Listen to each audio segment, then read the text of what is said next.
بسم اللہ الرحمن الرحیم۔ شروع کرتا ہوں اللہ کے نام سے۔ ایک دفعہ کا ذکر ہے، ایک دیہاتی نے گارے مٹی سے اپنا گھر بنایا۔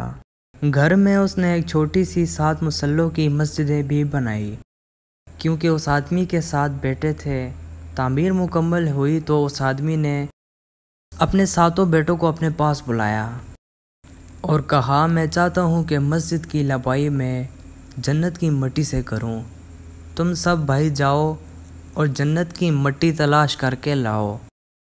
سب کے سب بھائی پریشان ہو کر بیٹھ گئے کہ جنت کی مٹی آخر کہاں سے لائیں گے۔ باپ کا حکم تھا، 6 بھائی جنت کی مٹی تلاش کرنے نکل پڑے۔ 7واں بھائی سب سے چھوٹا، وہ بیمار تھا اور وہ اپنے گھر پر ہی تھا۔ شام کا وقت جب ہوا، سب کے سب بھائی تھکے ہوئے گھر میں خالی ہاتھ واپس آئے تو دیکھتے ہیں کہ چھوٹا بھائی مٹی کی بوری بھر کر بیٹھا ہے۔ باپ نے پوچھا، بیٹے تمہیں گھر بیٹھے جنت کی مٹی کہاں سے مل گئی؟ اس بیٹے نے جواب دیا، سارا دن میں ماں کے پیچھے پیچھے پھرتا رہا۔ وہ جہاں جہاں وہ قدم رکھتی رہی، میں وہاں سے مٹی اٹھا کر جمع کرتا رہا۔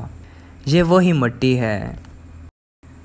دوستو، اگر آپ کو حدیث شریف اور اسلامک کویٹ سٹوریز اور اقوال زرعی سننا پسند ہے تو ہمارے چینل کو سبسکرائب کریں اور ساتھ میں دیے گئے بیل پر کلک کریں۔